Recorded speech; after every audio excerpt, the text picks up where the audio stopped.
Well, here we are, back at it again with another Monday Market Coin Report. I'm your host, Sean, with BlueRidgeSilverhound.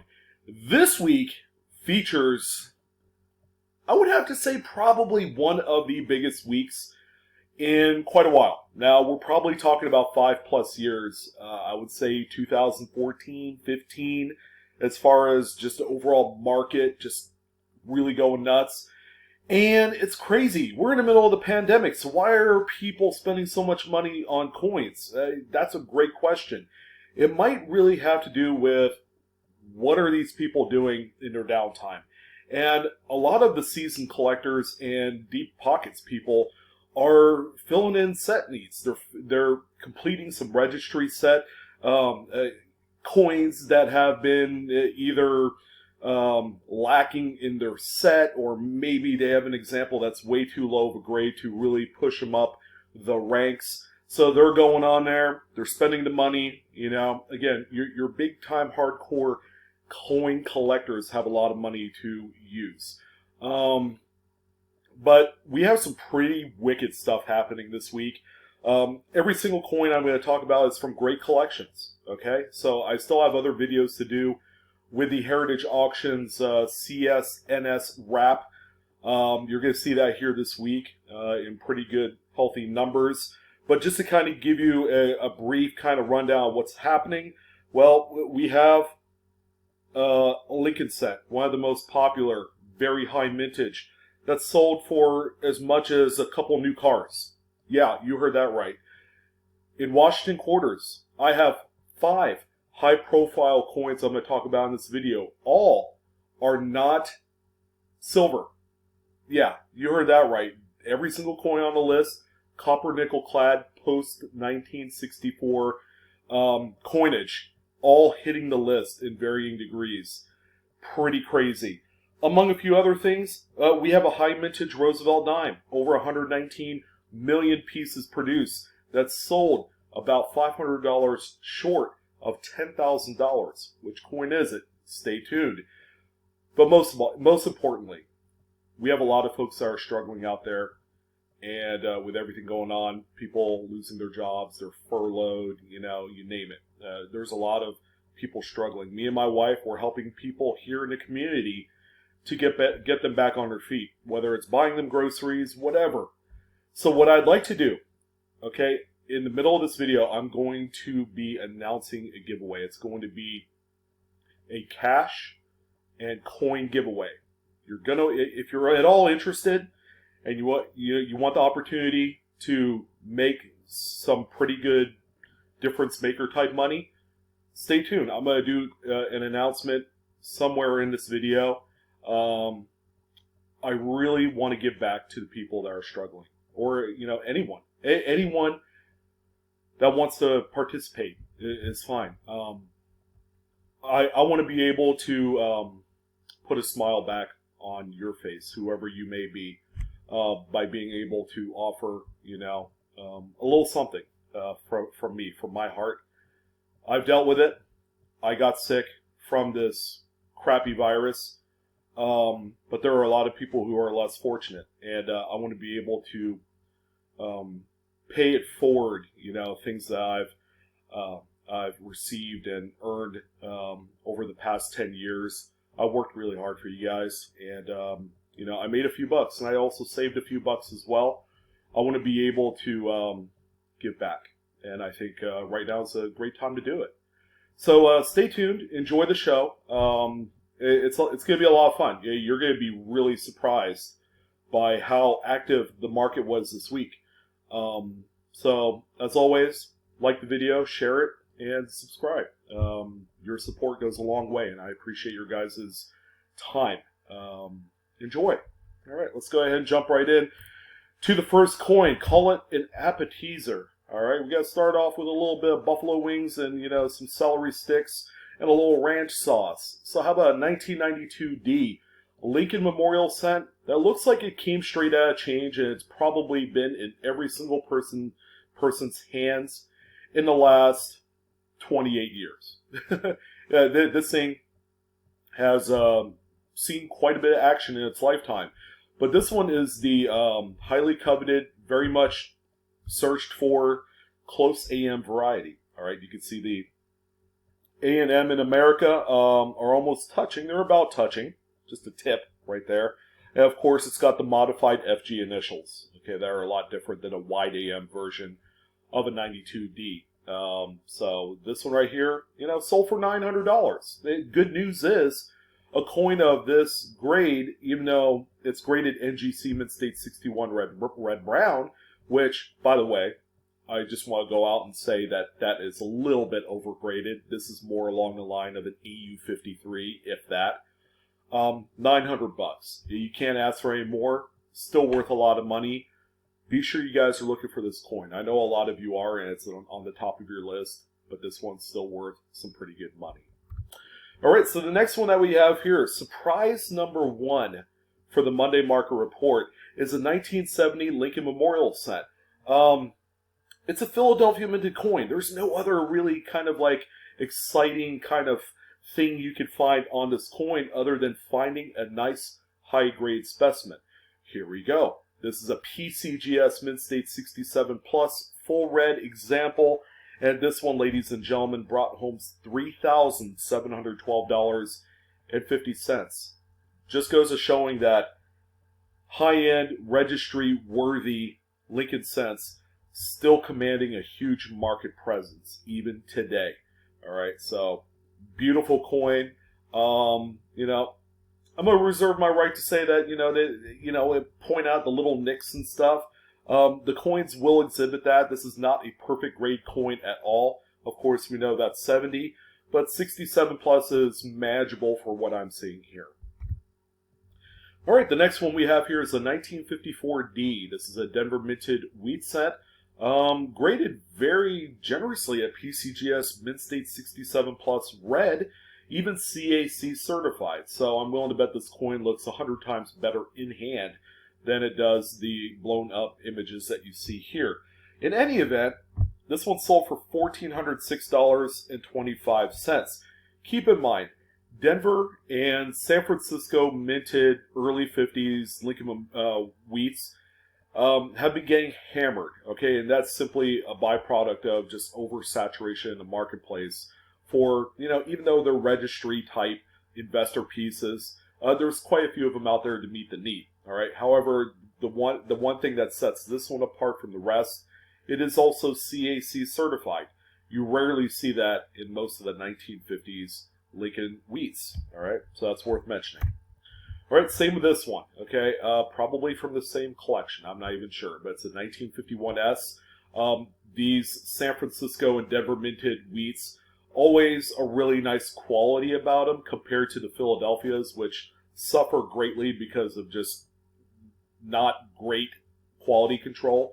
But this one right here is a PCGS Mint State 67 Plus full red, Secure Plus Shield, CAC certified, and this one sold for $1,522.12 on Great Collections this evening. Pretty nice coin.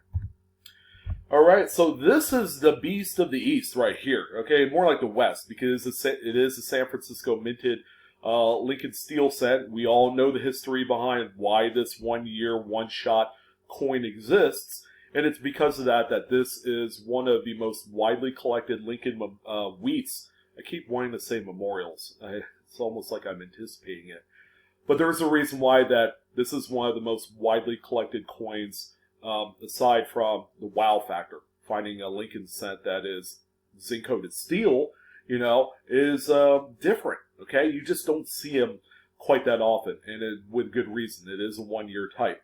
So what are we talking about here? It's a PCGS Mint State 68 Plus friggin' rocket ship. This thing is incredible.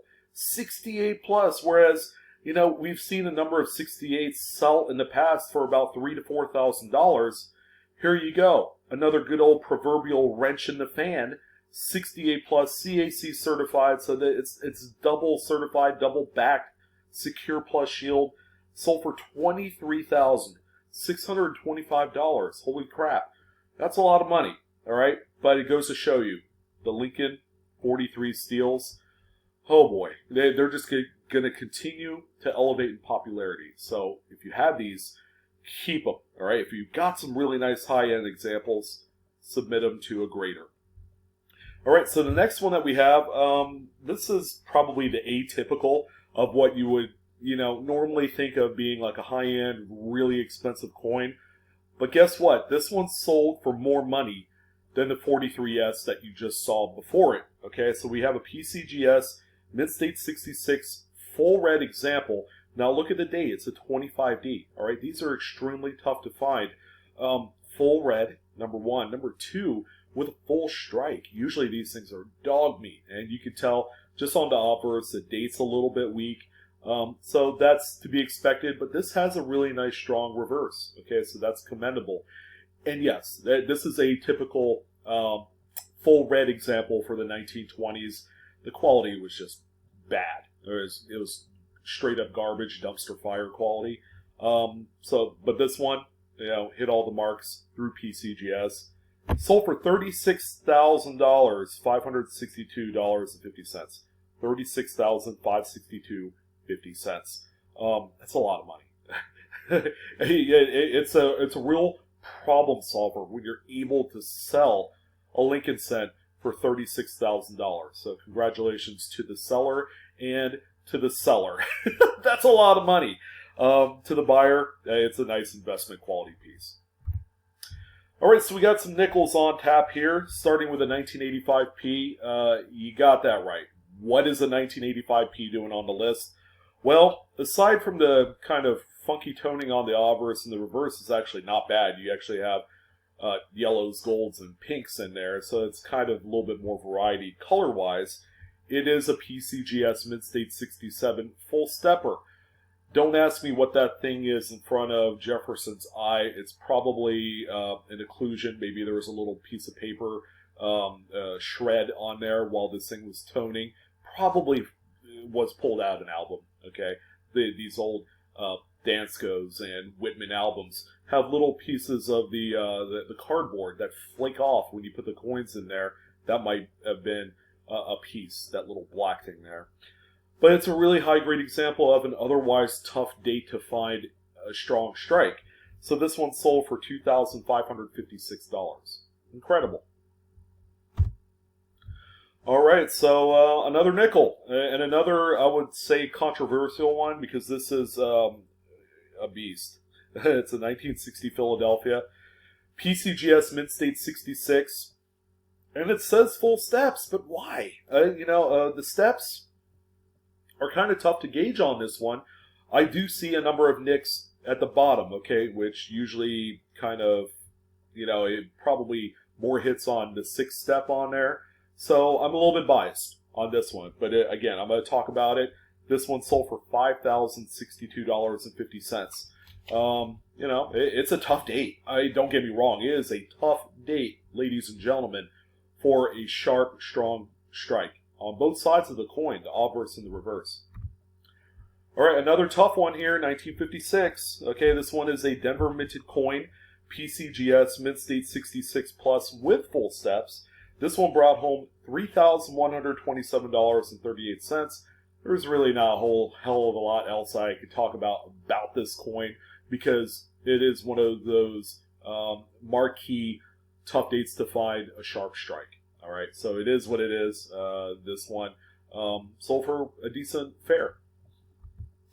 All right, and another one, 54D. The Denver mints are really, really difficult for Jefferson nickels, especially the mid-century type pieces from the 50s and 60s. However, this one here is a PCGS Mid-State 66. Period. No full steps.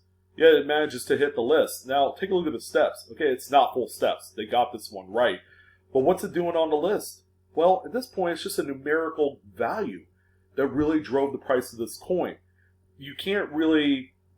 It would be unreasonable, I guess, to pay $15,000 to $20,000 for a full step 66 54D. Okay, so someone went the affordable route, but it turns out that they engaged in a bidding war with probably 2 or 3 other people. $1,411.88. You believe that? For a non-full steps nickel. Just think about it. There might be a few of these other ones out there.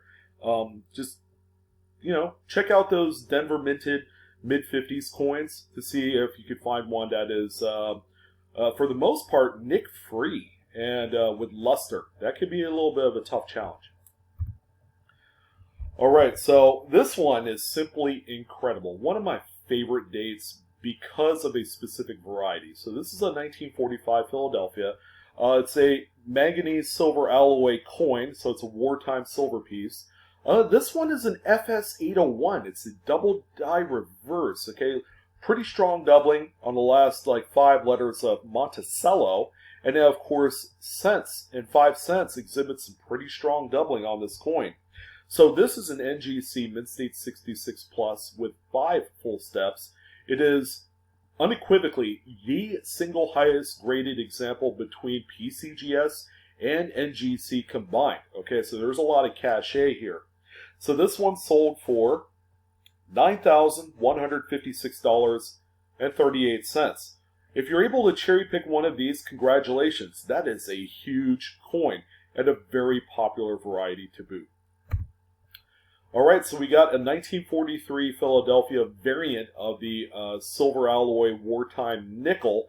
This one right here has not exactly the most attractive toning, probably an album toner based off of the just kind of sulfury yellow color of that toning, which is normal for these coins. But this one right here is a huge graded example, PCGS Mint State 68. Full steps, yeah. There's a few nicks on the steps, more so planchet nicks before the strike. These planchets were horrible before they were being struck, so that is to be expected. $11,350.12. That's a lot of money. We're moving on. Alright, so I'm happy to say we got a couple dimes here. And no, the 64 that you see on screen is not the $9,000 coin that I talked about at the beginning of the video. So much more of these were produced than the other coin on the list. But this one right here, okay, no slouch either. PCGS Mint State 67 Plus with a full torch. It's got the nice separation line here and here, unobstructed, no nicks. It also has this kind of original toning that you like to see on these type of coins. They were not messed with, they weren't dipped. This one sold for $1,469.25. Not too bad. But there you go. This is the coin right here. 1954 Philadelphia. Yeah, it was. There were 119 million of this one particular date produced. However, this one probably makes up for a very minute percentage of actual fully struck coins. Remember, Jefferson nickels, mid-50s, really tough strike-wise. The quality just wasn't there. They weren't maintaining the dies as frequently as they should. So this is a PCGS Mint State 68 with full torch or full bands, and this one sold for $9,281.25. This is probably the biggest shocker on the list in quite a while. I haven't talked about a Roosevelt dime to this magnitude, dollar-wise, so it's kind of crazy. But there you go. There are a few people that were willing to pay a lot of money to have this coin.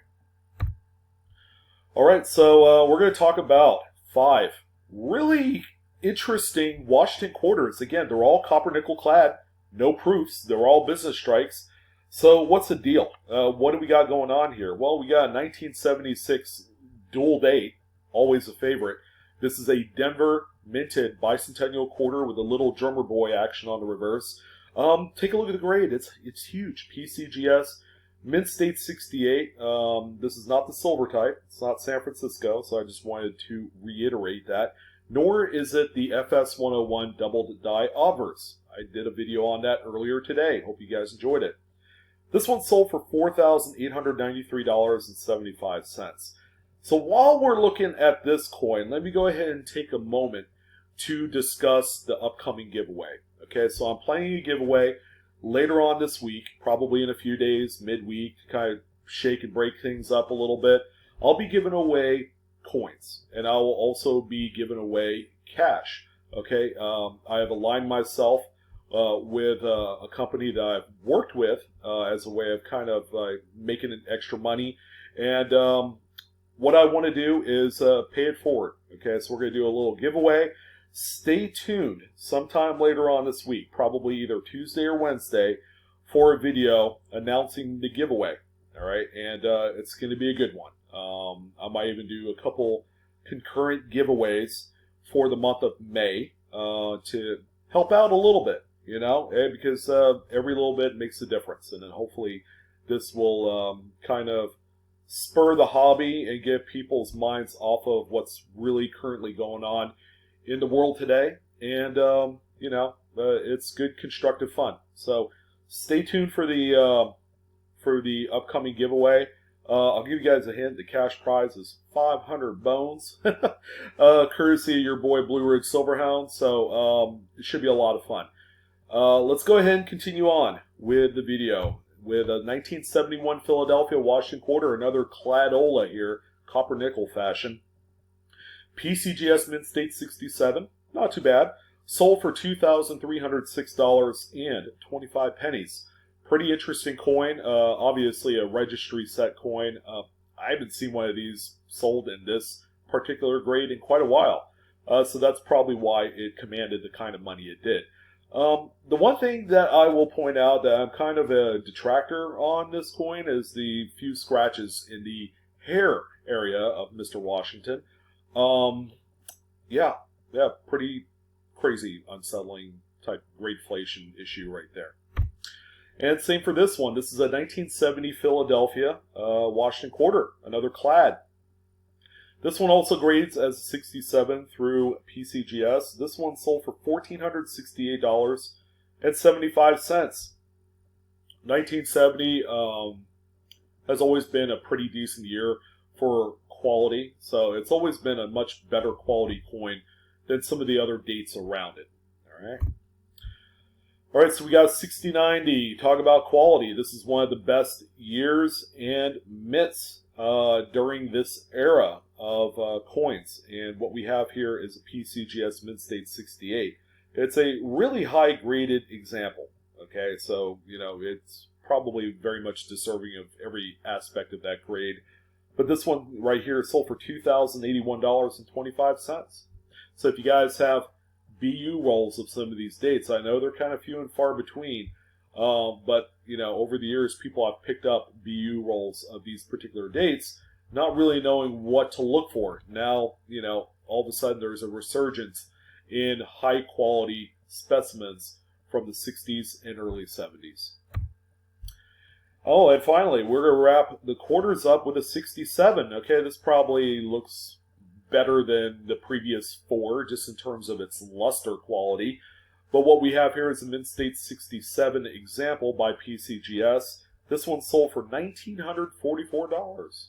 Pretty good.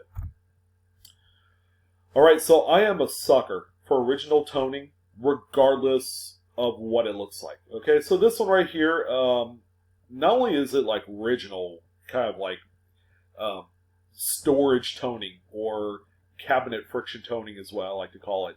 This is a coin, obviously, that spent some time in an area where there was a lot of acidity and chemicals and maybe a little humidity going on. But what you have here is a real beauty. Okay, what's really striking, what I like most about this coin, is kind of the paintbrush, toning on the obverse. It really lends a whole personalized look at toning, other than just a fully featured kind of like swath of toning all throughout the coin without any obstruction. So this is a really nice example. PCGS Mint State 67 full bell lines example with a toning. You're looking at a coin that sold for $1,265.62. So what do we got to finish up the Monday Market Report for the week ending May 3rd? How about Ike Dollar, right? Yeah, why the heck not? I haven't talked about Ike Dollar in quite a while. We have a relatively common dated 1974D. It's got some really pretty original toning. Not something that you would normally find on an Ike. Again, it really depends on the environment in which this particular coin was stored in. But we have a PCGS Mint State 66 Plus, which is a nice healthy grade for this coin. I don't think it's the top hop. I think 67 is the top grade for this coin because it's Denver. It is also QA certified. This one right here with a toning sold for $1,210.50. Oh, by the way, it's a former Sunset Collection provenance piece. So that's going to go ahead and wrap it up for this edition of the Monday Market Report for the week ending May 3rd. We are full-fledged forced into May, the final month before summer hits. Hopefully you guys had fun checking out some really cool modern coins. A lot of really incredible, really surprising additions to the list for this week. Stay tuned for that giveaway. Cash prizes and coins will be on the line. Should be a lot of fun. Call it COVID Cash, I guess. So I'm your boy Blue, also known as Sean. Don't forget to like, share, subscribe, hit the bell for instant notifications. As always, Coinaholics, we are discovering together. Enjoy the hobby. If you like collecting money as much as I do, then you'll come back for more. I guarantee it. You guys take care. Have a nice evening. Have a great Monday. Don't work so hard.